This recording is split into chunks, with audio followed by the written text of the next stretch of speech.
Welcome to this episode of the Deep Stone Podcast.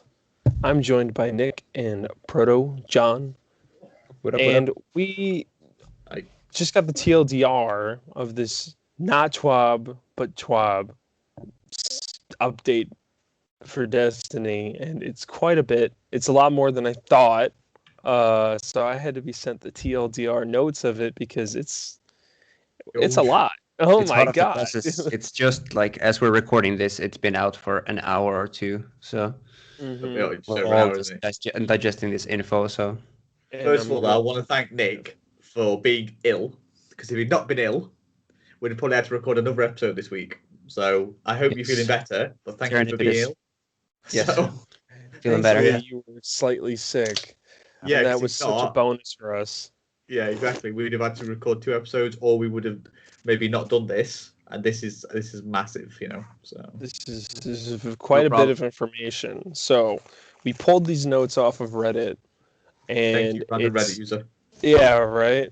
We should We probably should credit definitely them, try to yeah. give it. We should give Yeah, them I'm a gonna shout find out. it now. Yeah, I'm gonna find it now. Yeah, so we're gonna give him a shout out because he basically gives us the TLDR on this entire update, and so we'll just start from the very beginning. The first bullet point is basically summing up that Bungie has to announce that Witch Queen is being delayed until early 2022, and COVID got in the way of a lot of things, and obviously we can tell that Bungie's already had a hard time keeping up with certain content for a variety of reasons, and they're basically stating that they want more time to make sure Witch Queen is as good as it's supposed to be. And I think beyond that, it was also like trying to get rid of the expectation of the fall release and trying to like break out of this thing. Like it seems like it's a much better time frame for the team to release in like the first part of the year, and have like just like change the schedule they're on right now, because clearly they're not going to be able to keep up with the pace anyway of fall release and every year and be like that. So I thought So- it made a lot of sense how they said it. The user is Assassin2107. So thank Well, Assassin. thank you very much. Shout out Assassin2107 on Reddit. You really helped. Yeah, because But, Dimitri, just can't be bothered. You heard it here first, guys. I can't be bothered bothered. to read. So podcast, mate. No, not really. He was held up with an Icora and Overbomb. So Yeah, right. Yes. I was really busy. Long story. TLDR, Overbomb. No, but yeah. So I mean, I think it makes a lot of sense. Like Nick said, it's obviously going to be quite a big expansion, and if they need more time to make it better, I mean, at the end of the day, I think we've learned, especially from the news about Anthem being sunset. I think we've learned that developers, if they say they need more time, we need to give them time. So what are your thoughts on this, John? So I don't think Anthem's been sunset. I just don't think it's being infused to continue. I think it's probably the right analogy, because it's going to continue in its current form. So, what content is there is going to be there, etc. So, which is a shame. But no, I'm happy with it, and I didn't read that they've delayed it because of COVID. That's not how I took it. I took it that they're like between the lines. They have completely no restriction now. This is their first expansion going into it fully, completely free of any old regime, any old ties. They're expanding the studio. They've got a new director. Joe Blackburn is the one that put this article out, who's the assistant director. You could feel the confidence in the post. There was no, we've got more coming down the line, guys. There's a little bit of that, but you expect that. It was transparency. We messed up. We didn't land the mark. We're going to do better. Let's do this. Let's delay it. Delay things. And it was a really good post. So it was sneaky for me, because they put it out at the same time that the Outriders demo went up. So I'm there trying to play Outriders. And then Nick's like, oh shit, have you seen this? I'm like, turn Outriders off. Back to work this instead. Yeah, exactly. I'm like, God damn it. So, but yeah, it was just, excited. So much it does to say unpack. that.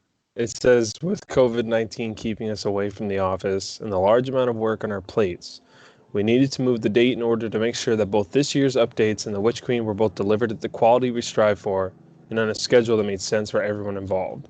And you see, that's, like you said, the confidence in the post. I like how he's just keeping it like to the point. He's like, listen, this is why, but we're confident about it. It's not, we're not like, oh, we're so sorry. Like, they're like, listen, it's going to be worth it. Trust us. So, not a 7-week delay in August going, oh, by the way, guys, we've got to push it back from September to November again. Yeah. We know now. Let's pace ourselves. Seasonal challenges. Months if we get 6-7 weeks into this and we get a little burnt out, we can take a few weeks off and not worry. It's not, plus there's further bits which we haven't got to yet, but power grind and stuff like that. Yeah, I agree. So the next bullet point of the TLDR is basically sunsetting is sunset. Specifically, anything from Season of the Worthy or later will survive. Everything before that will be capped. Outliers like Fellwinters and Warmind cells will get tuned.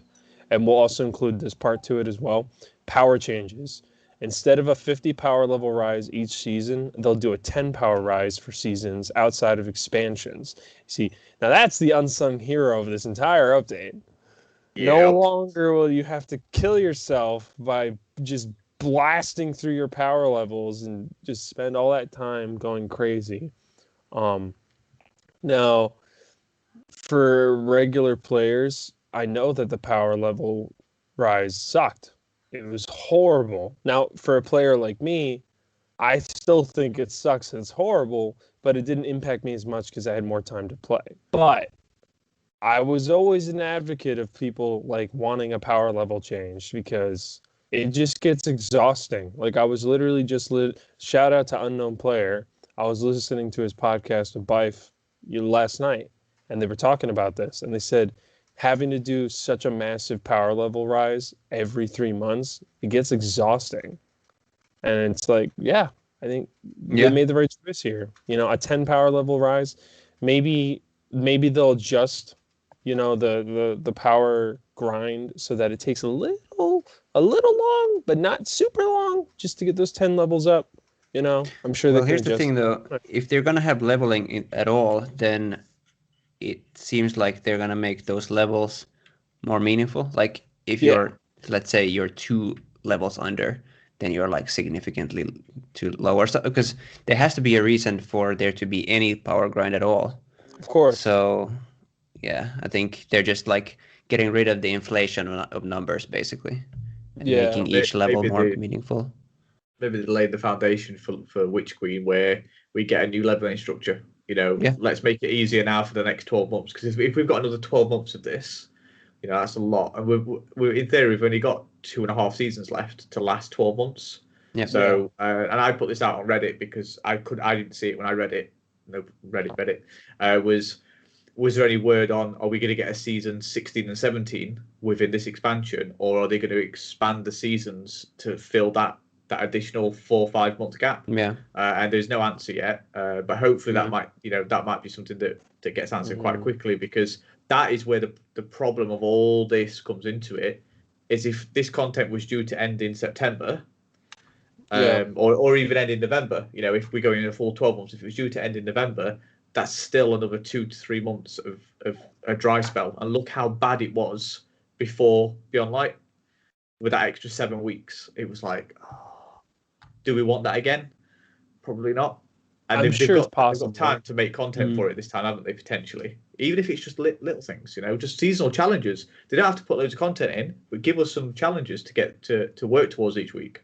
Because they're amazing. I don't know what you guys think of the seasonal challenges, but I love them. So they're a lot better, and the XP they give is really helpful. I mean, right now I'm rank 86, and that's without really hardcore trying, but no, go give your thoughts, Nick.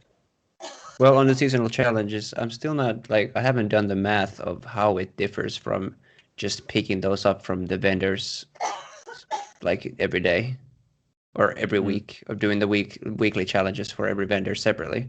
It's just an aggregate for all your bounties. That's it. I haven't seen if they're offering us more Bright Dust and more XP Well, the XP wise, it's if all you did were those 75, because there's going to be 100 challenges. If you only did 75 of them, that will get you to 100 just by doing that. Yes, but how much XP, how many levels of XP is that compared to like doing the weeklies before? So the big I don't know in numbers wise, but the big thing is you've got to think if you didn't play for the first 5 weeks of the season, you've missed out on 5 weeks. Yes, 5 weeks worth of content. That's the main point of it, I suppose. Like being able to go back and do Yeah. So I like how they're different as well. So like this week, it's not forcing us; it's encouraging us to go to Nessus to do bounties. Yep. Last week, it encouraged us to go to the Cosmodrome to do bounties. Yep. You know, and I won't go and pick up quests from Shore Hard now. He was a new light vendor. That was it. But the last week, I went and picked up some bounties from him, did them, spent an hour in the Cosmodrome, went back the next day because there was only a limited number, spent another hour in the Cosmodrome.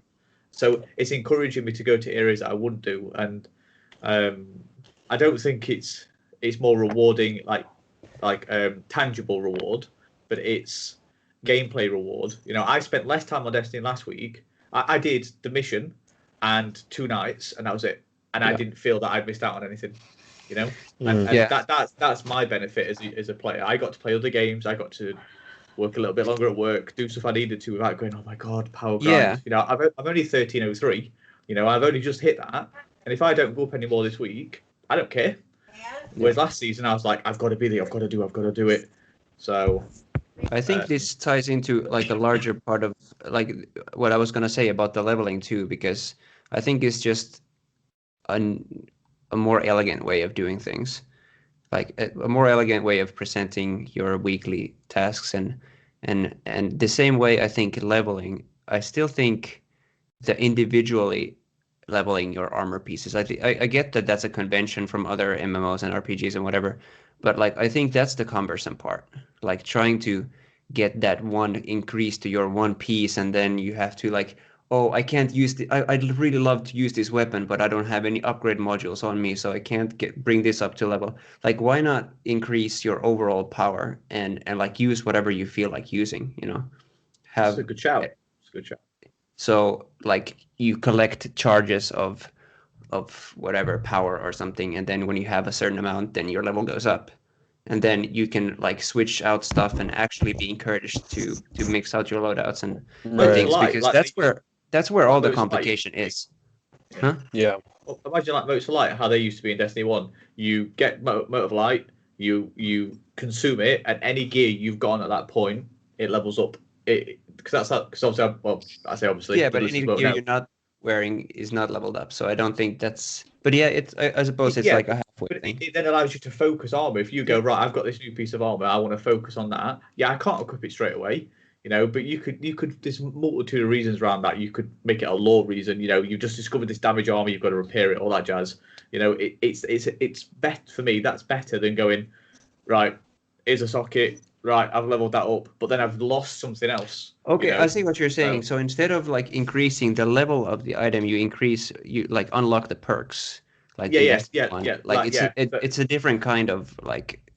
Yeah, so we're having a balance between that. So, but we'll see.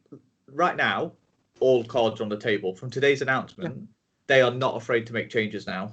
I don't know what's happened in the past 2 weeks since they announced. Well, not even 2 weeks. It's been a week, hasn't it, since they announced the expansion of the company and all that stuff, and the changes in management. But they aren't afraid to make changes now. This is the Bungie that took us to Taken King and beyond. You know, that's how it feels. Is when Taken King came around and they made those changes and they revitalized the game after having House of Wolves and in the Dark Below, going, oh, this is a bit lukewarm, no pun intended. They then went boom, and that's what this feels like right now. So excited for it. So. Sorry, I'm just gonna throw out because I've been thinking about the leveling thing already, which sort of a halfway measure or like a halfway point would be what I've suggested is like you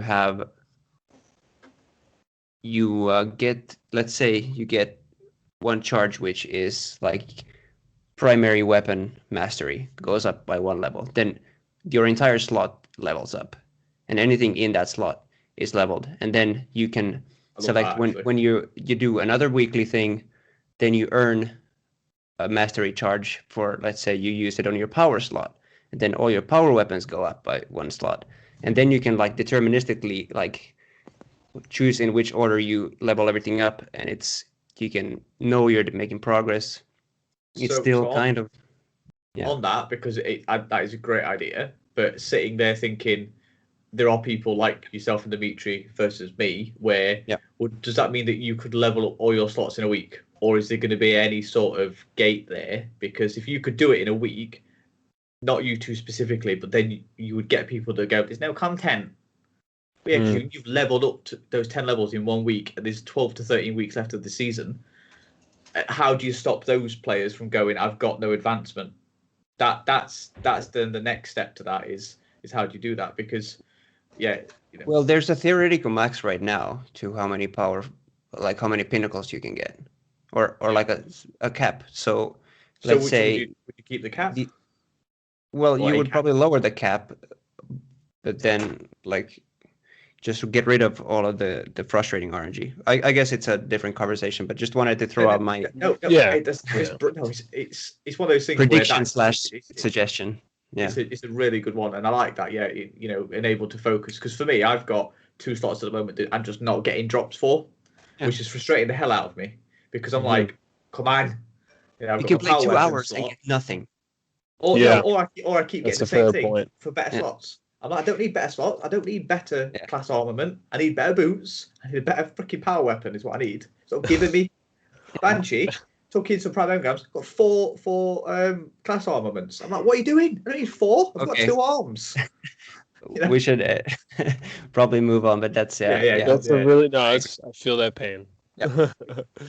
The next bullet point says story, conclude the light, and what they said was conclude the light and darkness saga. That's the point of Witch Queen. Now I did notice that it said first chapter of the Witch Queen. I was like, first chapter, you say? Like, is this going to become a yearly storyline? Like, is it going to, not a yearly, they said to be like a year-long storyline? No, I thought they said Witch Queen is the first chapter. No, it said the first chapter of Witch Queen, starting with an okay. All right, okay. Starting with an exceptional first chapter in the Witch Queen. Okay, all right. Yeah. So what they've announced is, and I don't know if it's on here, is that because originally we had Beyond Light, Witch Queen, and Lightfall, didn't we? That was the trilogy.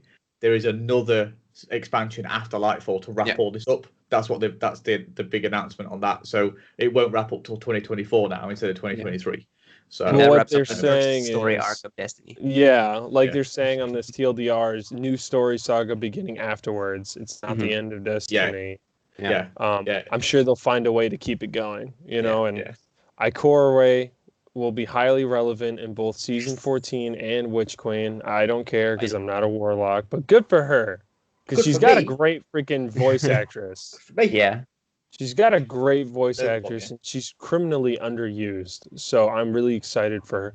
Just her to get more cutscenes and more lines. Yeah, here's hoping they're going to keep the same voice actor around. Oh, I really hope they do. Because it was okay with Anna Bray because we barely even talked to her. But, Ikora Ray, we've known Ikora Ray since 2014. You can't just change your voice actress and be like, yep, that's her. Because they did it to Cade. Well, yeah. And but you couldn't tell. Nola North nailed it. Barely tell. But with Cade, if they ever did bring him back, which I don't think they will, but if they did, they'd have to bring back, Nathan Fillion. So, but, and then, so what are your thoughts on these story updates? Want to go? You've heard it?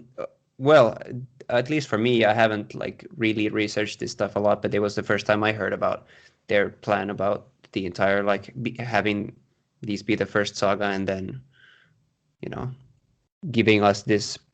I think they said everlasting something was a direct quote in somewhere in there, the everlasting story of making this an ongoing thing. So this just renews their commitment.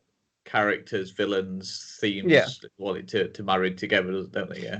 Yeah, and it's part of this whole expansion into other media too, which we already heard about last week. So not new in that sense, but just like the first time of calling this the first arc of Destiny, and I thought it was very cool. Yeah. No, definitely. And that they went, look, we can't contain the story that we've got. We can't contain it in what we've already announced. We've got to have another expansion, another 12 months worth of content. I was like, damn, that's awesome. So yeah, very cool. And what I call a rate, as I said, I've been back playing Destiny 1, and just yes, the cutscenes and all that jazz aren't there like they are now, but hearing them speak, going into the tower and just hearing them banter, you don't get none of that now because they're all spread about or they're dead. So Times change, yeah. Well, here's to hoping that the original tower eventually comes back. I mean, I feel like we're getting teased more and more that it's coming back, so I'm hopeful. But these are some quick PvP things that they mentioned. There's a good amount of PvP. I'll let Nick lead it. I think we should let Nick lead this one because he's you want a to lead PvP this god. one? Go on, Nick. I'm just going to sleep for a bit. 3 peaking changed in, I think they mentioned, in competitive modes. I'm not sure it's going to be taken out completely. So you can't use emotes and you can't use swords if you don't have ammo for them. So they're not removing swords. But that's been like the number one complaint after cheaters, I think, for PvP players. And they also said that they don't want to go into too many details about how they're tackling the anti-cheat problem, like the cheat problem. But they said they're like doubling the anti-cheat team, and they are doing more player surveys. Yep. What else was there? Just like trying to get a better picture of players, like how we are experiencing cheating in the game. Aggressive legal action, all that stuff we heard about before. Yes, and trials is gonna be, the matchmaking is gonna be changed. I think they said solo player. There's gonna be some kind of solo playlist, kind of like we have in our banner. To play it, yeah. Yes. Thank God. Yeah, and rewards also are getting reworked, and all of this stuff is like these pain points that the PvP community have been like talking about so long and just felt unheard on, like not heard before this. So I think this is a first for a lot of people where they feel like, oh, because like my friend messaged me who is mainly in it for the PvP, and he was like, this is what I'm talking about. Like now it feels like they're addressing the stuff that I care about, because before it was like every TWAB was just whatever for him. And now it was like, hey, dude, did you read the update? I was like, Spoiler alert, speaking of caring about things, no Gambit news, just saying. Oh, my heart aches. Yeah. Go on, Nick. Sorry, I just realised, because I didn't even realise the Gambit you just said about what we care about. I was like, Gambit. Yeah. We can talk about Gambit. So, yes, and then individual class changes and nerfs for stasis. So Behemoth's getting reined in finally. Tuning. Yeah. Yes, right. Let's call it like it is. It's nerfs for stasis, bringing stasis down, getting rid of all the ridiculous damage that they can do right now. But I think like there's very specific things like super duration, just damage resistance on Shatter Dive and things. So I don't think it's that much. I think it's a little bit overstated maybe how like remove stasis from the game or from PvP. I think there's some stuff that they can do where we can still have stasis and it'll be completely fine, because they also said they're gonna bring like the less used light subclasses up to they're gonna be do more a balance. viable. Yeah, so yeah, so I think there's a good neutral there where what they can do. Let's see. That's about. Oh yes, the big one for me, just their wording on like making gunplay more crucial to Crucible success or something along those lines, and focusing it back more on gunplay. I think we got an update like that before in a TWAB, but here they just restated that they're just gonna move away from ability over usage and try to make it more about gunplay as well. So yeah, that's my PvP report. Yeah, and I mean, like this stasis information, I think is very, very good to hear. because, I was playing Iron Banner last night and I was like so close to jumping out the window right here because stasis is legit. I actually kind of shouted. You can ask my brothers, and I was just like, stasis is ruining the Crucible. I was getting so mad because I was just like, I'm getting like, I'm honestly at the point now with stasis where like I'm like over it because it's like, first of all, the Iron Banner quest sucks again, where it's like you have to fight with your fucking teammates and with your enemies to get the heavy ammo, and then you're at the heavy ammo. There's 5 seconds till it goes live, and then some douchebag throws a freezing grenade, and then you're all stuck. He jumps up, kills you all, and then grabs the heavy ammo and gets to progress his quest. So I'm literally stuck on that part, and stasis is making it so much worse. And Two it's like, evenings of Iron Banner, and I have 4 power weapon kills. I have 2. Yeah, fantastic. Yeah. And I played like 6 matches. 6 matches. And these are Iron Banner matches. Some of these can go on forever. Some of them can end really fast. They can end so fast that you don't even the heavy ammo doesn't even have a chance to spawn. Yeah. So it's like I know I'm not trying to be mean to the team, but when you say, "Oh, we heard your concern. We've reduced the heavy weapon kills to 10." It shouldn't even be a requirement. Or are you going to spawn, or are you going to finally start spawning 2 heavy weapon caches on the map so that each team has a chance to grab it? I'm saying either mayhem. you do that, well, that's what I'm saying. Either you do that, or just remove heavy weapon kills from this requirement, because it's just dumb. Like, make me have to get fusion rifle kills. I don't care, but the heavy linear weapon kills. Fusion rifle kills. No, okay. If I farbless, then that's okay. But trace rifle kills. Actually, I could live with that. With that. But this I've stasis rediscovered my love for fusion good. rifles since I've been playing Destiny 1. So. Me too. Have you got a stand-up desk, Nick? I do, yeah. That's awesome. I want one. It's either that or you've got a hover chair because you just left at the same height you came in at. I was like, what is this? This is brilliant. I want a standing desk, man. Love it. But yeah, I mean, this stasis information is good to hear. You know, obviously my hunter is taking a bit of a nerf, but I can live with that. Shut up. You know, my hunter isn't more or less getting a nerf. I don't my see hunter is a Night Stalker. Yeah, we get our tracking back. You know, finally. At the moment, I throw out my melee, and he goes, "Oh, I'll catch it," and it's like, no, he's gone. I'm dead. I've spawned. I'm still dead. Warlocks are getting a buff. They're getting a tuning pass. They're getting a tuning pass. So. And they also mentioned focus on light subclasses and release buffs to underutilized ones. Now, I love the sound of that. That is music to my ears. Please buff the light subclasses. Nova Warpio. Buff Arcstrider. Oh my God, Arcstrider really needs a buff. But not the spinny tree, because that's nonsense. That is Nova Bomb back at my face. Well, I don't mind that because it takes skill because you've got to do it at the right time. You can't spam it. So if I get Nova bombed back in the face, I'm like, for God's sake, but I accept it because that person has timed their thing. There's no timing at the moment with current hunter stasis. It's put it down, go AFK, get a drink, come back to your standing up desk, and you've got 5 kills. So that's pretty much how it is right now. So yep, exactly. That's fair. No denying it. That's fair. You know, but. These are all very good information to have, and I mean, it's. I don't think any of us are going to argue with these changes. To be honest, I think we're all kind of like at peace with it. And then they talk about Volta Glass, how it's going to have a contest mode for 24 hours, but the world's first is going to be changed because they know that we all know Volta Glass. So the world's first team will also have to complete a curated list of challenging triumphs.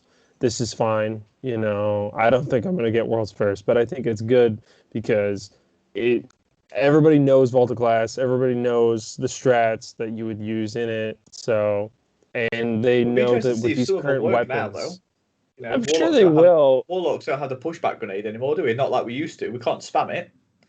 That was one of the big strats, wasn't I it? think that's the first thing. I think it's the very first thing they thought when they were bringing it in. They were like, They "Yeah, we chained him can't let down. people do that." Yeah. Yeah, Yeah, exactly.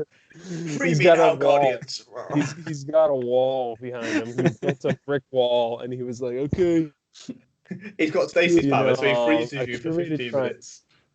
There you go. There you go. But this Lord. is good information, and not in season 14, but they plan to do a master version of VOG, and I'm assuming, yeah, like you said, they'd like to do that for raids and dungeons. That's cool. I like that.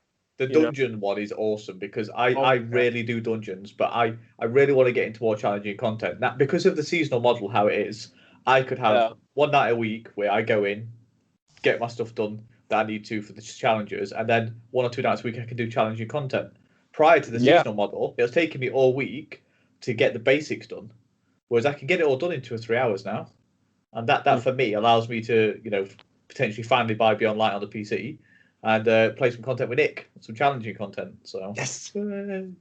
Yeah, I mean, this is good to hear, and you'll be able to earn a Deb gear. So I was talking to somebody yesterday about how with like Last Wish or all these other ones, they could really use like armor ornaments for master versions, and like maybe Last Wish, the armor could be getting in ornaments that could like add the Ahamkara bones that people desperately wanted on that set, that people have said. Even Bife and Unknown Player did a video, and they were talking about how armor in D1 looked better in D1 than it does in D2 because they didn't really miss opportunities in D1 to make armor that fit the scenario. And they, of course, talked about when Luke Smith said, "Wear his ass as a hat," and it's like, yeah, you killed the Darkblade, and then Titans got to wear his fucking helmet as their helmet. And so, like, for Guardians, Last Wish is always going to be a massive, like, missed opportunity where we could have had Ahamkara armor. And they didn't do that. And I think a lot of people in the community were a little annoyed by that because they were like, oh, the possibilities we could have had. Because, like, Crota's End, and Taken King, and even Wrath of the Machine with all the Siva. Keep scrolling for some stuff, so you'll get some of those wishes. Not necessarily the Armakara stuff, but you'll get some of your wishes. Yeah, but they did announce some really interesting changes. Transmog will be coming next season, right? Next season. Yeah. And it'll be through 801, whom I'm glad because 801 is bae. So she's coming back, and it's going to be called Armor Synthesis. It requires completing bounties and quests to receive materials to power up Ada's loom. I can live with that because it gives me something to work towards. Or you can spend real money if you want to. Silver, which I will most definitely be using for at least one piece of my armor because I'm lazy. But I think it's fine because, like, basically. So. Yeah, but I think it's fine with me because, like, you know exactly what you're going for. You're like, all right, if I complete these, I can get this as an ornament. I can live with that. Like, it's fine. But this is even bigger news. Will let shaders be applied to individual pieces or all equipped gear with one click. Oh, thank God. And the permanent unlocks. Yep. Permanent That's the unlocks. Biggest thing. Thank God. No more stacks. Yeah. So you need to be turning them into the Cryptarch as soon as you can. So. Yeah. Well, I keep my shader bar like trimmed really good, but my brother, holy shit, he's got like 500 of one shader, and I'm like, you can go to the Cryptarch and turn them in stacks of 5, right? Like, so this is great news. I'm sure a lot of Destiny players are gonna read that part and be like, thank God, like it's about time. But season 14 onboarding quest comes with some free synthesis materials. That's cool. Crossplay coming in season 15. We knew that. Just good to get confirmation. Well, we knew it was coming this year.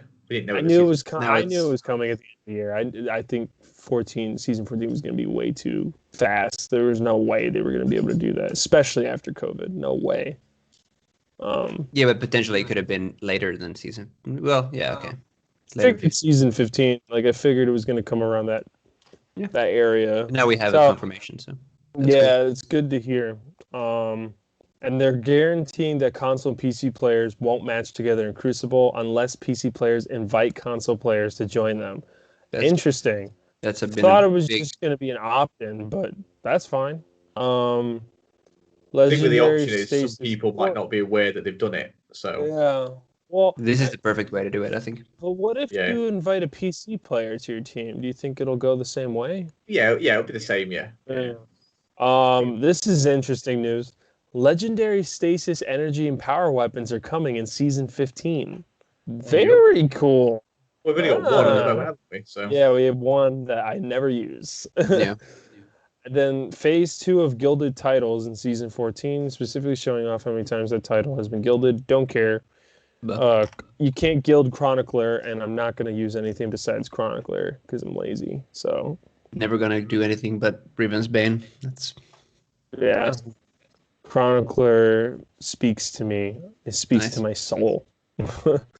But yeah, I mean, this is all very good information. I mean, transmog for me is like really cool. Like I'm super excited about that. Like no longer will I have to rock ugly ass armor. I can just look the way I want to look. Thank God. And as a hunter, I'm very passionate about my fashion, For me, so, no longer will I have to have bad stats because I use whatever looks good. Yeah, and I mean, I was just talking about this yesterday. I'm gunning really hard for the new Trials cloak because it's the closest thing in Destiny 2 to the Scion Flare cloaks from Destiny 1. My favorite cloaks in Destiny. Sure. Is that the one with the it's got the Trials logo on it? And it's got the snake. It's got like a snake's head on the top. Yeah. And it's got like these two like almost kind of holographic cape tails coming down, and it looks very similar to a Scion Flare cloak. So you bet your ass when that comes out for Trials, I'm going hard for that. But I see people post screenshots of it. Yeah, it looks cool. It's so cool. But because the new, let's talk about quickly. I mean, these updates are great and all, but let's quickly talk about the new battleground. Erzik,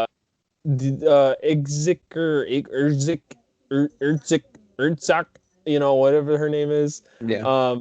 She was really fun to fight. I mean, I love Scions. I love fighting them. They're really fun to fight. And she whooped our ass the first time. Holy crap. Her weapon is powerful. But first of all, she wasn't wearing a Scion Flare cloak, everybody. She was wearing a cloak. She could have passed for a hunter. Scion as a hunter class eventually, who knows? But that was really Hunter fun. Vanguard, I Scion. really like it. I'd be fine with that. But I really liked it. I think that battleground was a lot of fun. What are you guys' thoughts on that? I really enjoyed it. I just wish that other freaking Guardians would know what the hell to do in that second room when you've got the toss the balls. When you've got to blow up when you've got to dodge the Wyverns. The amount of people that die to the Wyverns, it's like, well, just move away. You can't kill them. They're giant pillars for a reason. Yeah. Just Yeah, but it's a good battleground. The worst battleground so far is Europa. Oh, that's easily. because the last it's the last boss room. When he jumps upon that platform and he hides behind a pillar like that, and you're forced to come out and engage in that massive arena, and it feels like he's got so much health compared to all the other bosses. But 3 of the 4 battlegrounds so far are amazing. Yeah, absolutely top notch. Europa. Yeah. I thought it was novel at first when you get crushed by the Cabal landing pods, but like it gets a little bit like it feels like you can't really move. Like, it feels like you have to like hug the walls and stay like under something, and it's a little bit oppressive. Like I've just found like some perches on some places I've been like scouting for any like high vantage points and just like peppering them with Dead Man's Tail, and that's maybe my only gripe. Like some places it's a bit obnoxious, like the first area in the Cosmodrome one. I like Europa. It's most of the first areas that are quite dangerous with it. I'm on 6 of 7 of completing battlegrounds without dying. That's how that's how often I get hit. So I'm like, come on. And it's Europa's the one that I always die on, like guaranteed. That last room is just you just get swarmed. It's ridiculous, but it's good, challenging content. Yeah, but my point is, I just thought of this. I don't understand how there can be a drop pod in the new one down there in the depths. Where the Because hell there's is a that giant drop hole pod above coming us. from? Giant Is hole there? above us. Yeah. I never looked up there. That's so how I they get don't the know. drop ships in. So I was gonna say, I was like, how the fuck is there a drop pod down here? Like, they're what the hell? Pokeballs. Just try to throw Pokeballs in. I really like that they're utilizing areas that haven't been utilized in a while.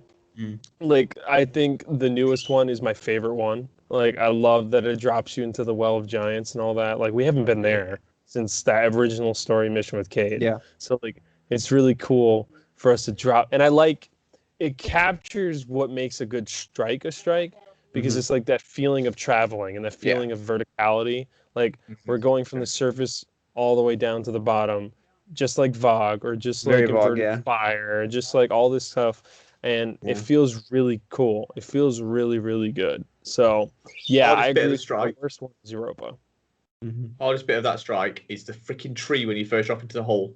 It killed me 3 times. I'm on my Sparrow in the hole, and there's a branch sticking out, and I hit it and die. Oh, jeez, really? And I'm like, what is this? Oh, I What is never this? hit that. so and then I didn't die for the rest of it, so I'd have had my triumph by now. But literally, Sparrow over the edge, and there's a tree sticking out like that, and bounce off it. Well, then, sir, I think you need to be paying attention to where you're pulling out your Sparrow. I think you need to not be a hunter. I think it's typical of a warlock to be overconfident.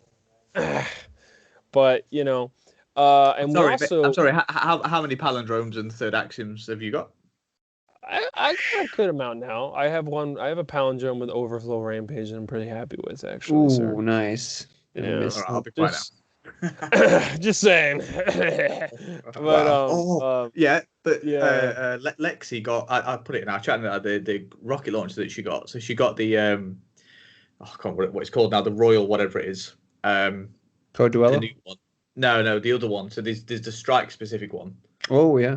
Yeah, so she got that one with the attach perk and the velocity perk on it. So she was doing some solo solo events out in the Cosmodrome when she was doing the quest last week, and it was hitting for like 35k, and then when it exploded, it was like 120k. I'm like, nice. What is this madness? What is that? And they're like, bang, bang, bang, bang, bang, bang. I'm like, I'm just going to go AFK. Ooh. So, such a good perk roll. I can't believe it's like the second one that she got. So, and it's got tracking. So, it's like. Well, you know, we also saw the Master Prestige quest drop, and that Prestige mission, you know, we saw that drop, and that was fun. It was fun, the lore implications. I would have been more excited about the lore had I not been running to beat the timer. You know, like I'm like trying to half listen to their voice lines, but most of my mind was like, let's go, yelling at my brother, like, let's go, come on. I still gotta go back. Like, but from what I can remember, the lore. I mean, first of all, it was cool as hell to see Keitel and Osiris just talking shit to each other without actually talking shit to each other, and then ultimately being like, it was so interesting at the end when Keitel's like, my cruiser will stay and watch the ship. But she's understanding that we will be back to find the ghost of the Guardian. So I didn't realize this. You can retrieve the ghost. But when I was doing it on Master and I went up to the ghost, it wouldn't let me pick it up. So I'm like, well, fuck. Because apparently you can pick up the ghost and it gives you this really sad voice line of the... But I sent you guys that interesting thread on Reddit. Yeah, I read storyline. That's amazing. I don't even know you've read it yet, Nick. I haven't. It's so creepy. It's so good. It's like Event Horizon, but Destiny 2. Like, it's really fucked. And it's super interesting. But basically, the TLDR is like... Wait. First, does Nick want to know? Because he's not spoiled. Of course not. You know me. Yeah. Well, is it just go ahead. Whatever. Is it a spoiler? Well, it's not data mined. It's in the game, but Nick might discover it himself. So. Go for it. Okay, cool. Yeah. Yeah. Well, basically, all right. The TLDR is that Callus's real form is rather frail, first of all, and basically Catabasis is one of his shadows. He's a hunter, and his ghost's name is Gilgamesh. Gilgamesh. And actually, if you look in the game in the collections, Gilgamesh's shell is listed.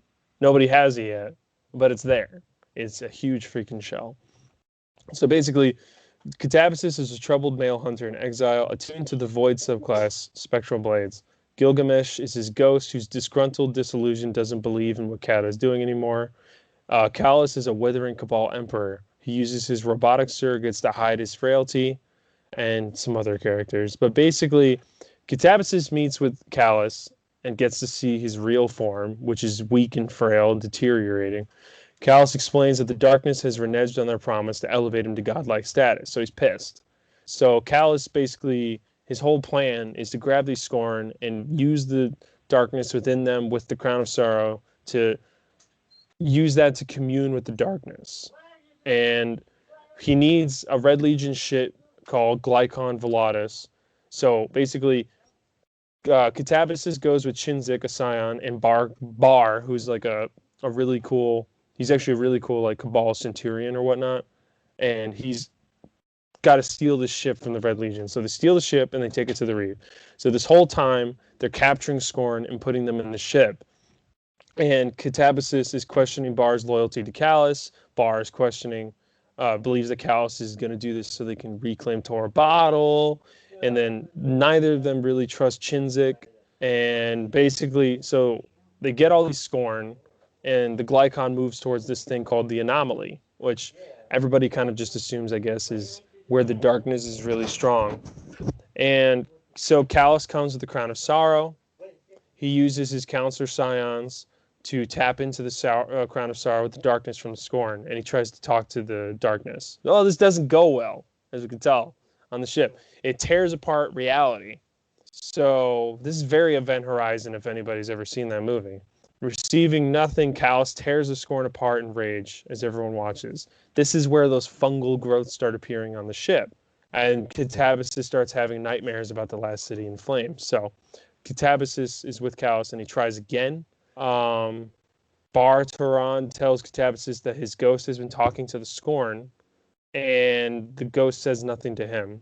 As Callus communes the second time, reality completely sunders, and they all get dragged into an alternate dimension. So the whole ship gets dragged into an alternate dimension, and it breaks the ship's parts, and it rearranges everything, and it frees the Scorn from their cages. So they swarm to the locus of communion, and that Scorn is like infused with more darkness. It's like a leading Scorn. And now the ship is completely fucked.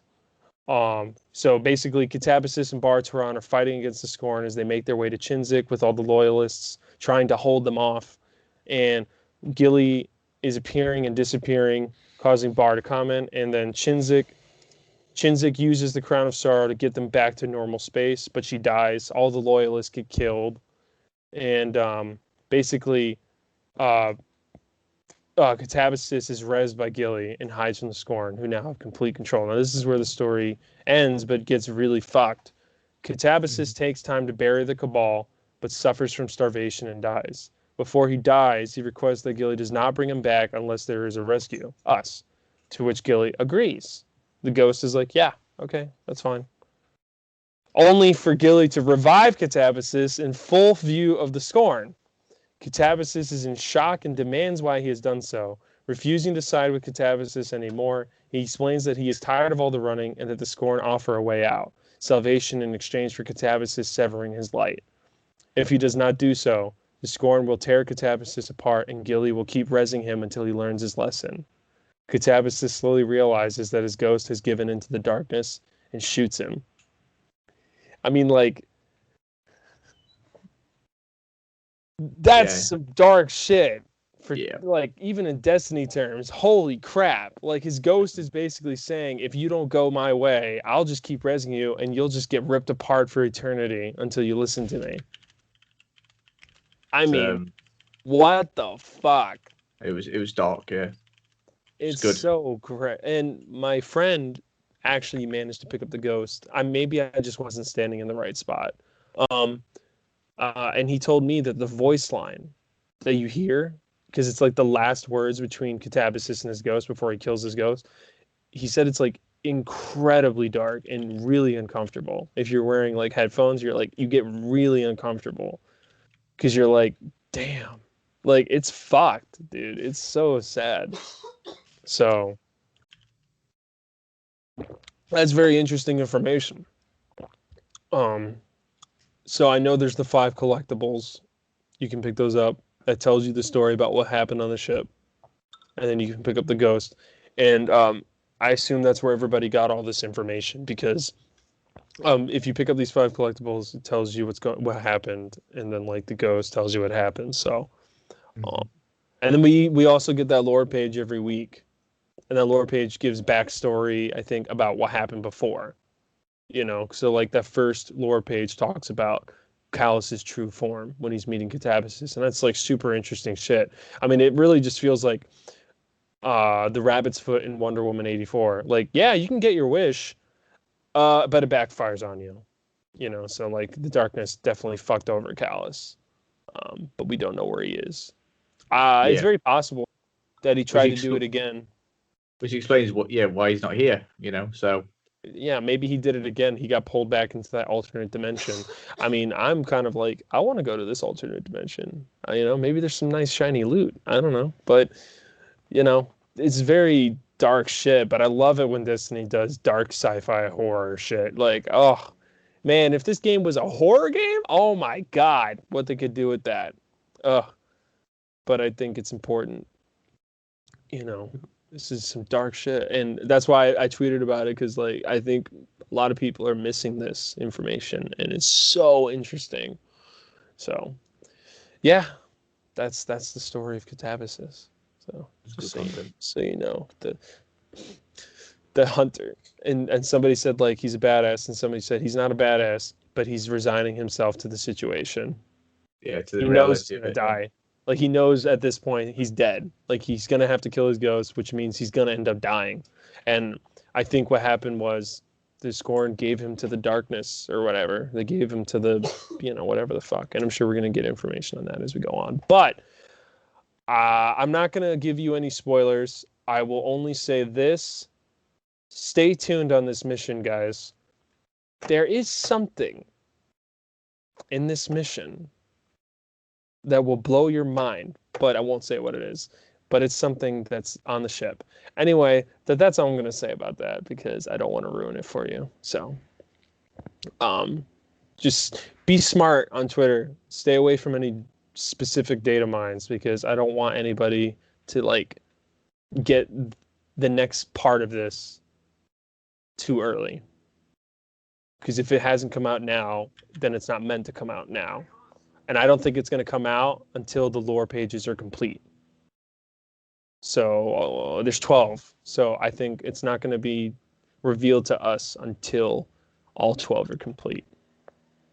So stay tuned. Cool. But, interesting shit. But yeah, the update I think was very interesting.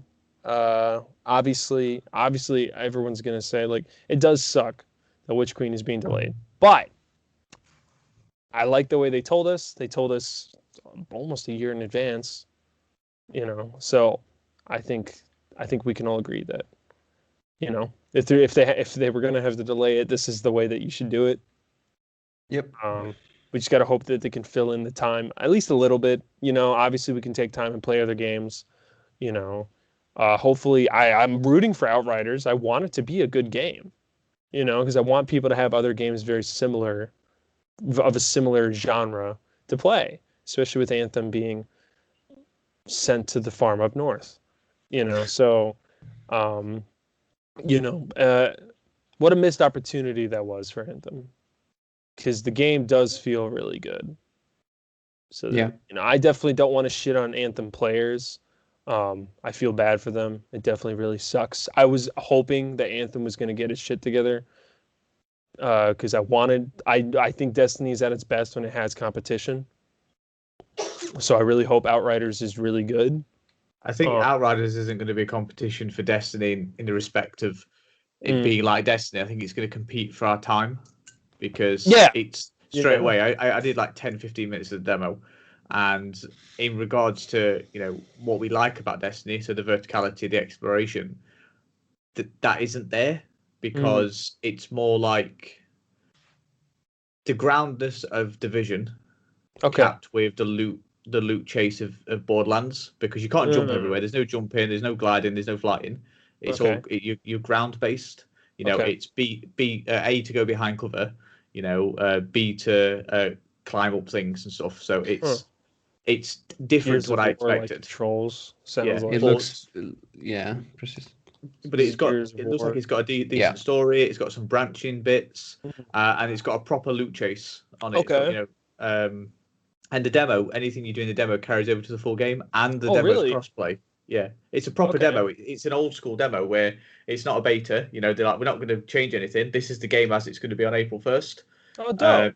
So you get to play the prologue and the first chapter of the game on all 4 classes, and you can then migrate those over to the full game on April 1st. So all right, and you get 5 of the 15 world tiers. So there's 15 levels of difficulty, and you can do the first 5 in the game. So 15 world tiers. Okay. Yeah, there's a lot to it. There's a lot to it. So well, players, if you have the time, check that demo out. See if you like it. Because I think that's a good point. It's not going to be like a competitor in the strict sense, but it's going to compete for players' time. But that's good. That's good competition, because like you got to give people a reason to play your game, know. And I think the healthier the competition is, the better everybody else will be. Every game will get better, and we'll see the good games separate themselves from the shit games. So that's how it needs to be. We'll give a F in the chat for Anthem. I do feel bad for the players. I feel bad for the developers that really believed in that game. But, as they said, they're going to move on and try to make the next Mass Effect and the next Dragon Age really good. So, hey, they announced move on to bigger and better things. Dragon Age is having its multiplayer component removed, and they're focusing purely on single player, which is good. It's really good for a franchise. So. Yeah, I mean, I think this was a great little summary of everything that we read, and I hope that the rest of the season keeps up with this momentum, because I actually really like where it's going. And I think there's a drought, isn't there, for the next 4 weeks? Yeah. So between now and the 23rd of March, there isn't any new content, at least that we're aware of. Yeah. So there could be secrets, but in regards to the roadmap, there's nothing between now and then, which I'm fine with. So. Yeah, I mean, I think they might allow this presage thing to like have some time, and there might be like some weekly iterations on that. So yeah, I think that's why we have a big role. Either way, if there is additional content or not, I'm fine with it. There's enough to do right now. Yeah, exactly. There's enough to do right now to keep us going until the new strike gets added and all this extra stuff. So the Dead Man's Tale catalyst is very good, just to say. It's very, very. So what does he do? Because I haven't got it yet. Because I haven't ran the master. So Nick, you're probably better at explaining this than I am. So it removes your hip fire penalty in Bloom from hip firing. So basically, like last word, you can hip fire it very accurately to an extent, and faster. So you get the fire rate goes up when you're hip firing, kind of like Skyburner's Oath. So it's a 150 when you're hip firing. Damn. Whereas it's a 120 when you're aiming down sights. So it's kind of like it's called Dark Forge Trigger. But and obviously being able to create orbs is better. So sure. And I got Outlaw on mine, so me too, yeah. Very good with Outlaw, but I'm trying to get that Vorpal. But yeah. So I mean, that's all the information, and we hope that you Guardians enjoy your Thursday, and we will be back next week to talk some more. And I think it's time that we do this raid comparison video. I think it's time, guys. I think we should do that. It's time. We can build like a chart. We'll build a chart or something, and we'll share it on the video, and we'll start dragging shit around, and we'll start rating them based on different things. That'll be fun. And for those people that listen through audio, we can make noises like first, and then make a noise from bottle of glass. You can't see things, Dimitri. You can't see Yes. sound. I know. All good. We'll make it work. We'll figure it out. Yeah. We're like vault of glass. Vex noises. Yeah. But No. It'd be oracle noise, wouldn't it? It'd just oh be that yeah, freaking yeah. dong. Dong. It'd be that noise. But where's the 6th oracle? Dead. Yeah, So, I agree. Yeah. That's what it'd be. All right. And then we don't rank the rest because we've died. So Yeah, that's fine. right. All right. But, Well, thank you for listening to this episode of the Deep Stone Podcast, and thank you to Nick and to John for joining me for this episode. We wish you all a happy Thursday. See you later. Bye. Bye bye.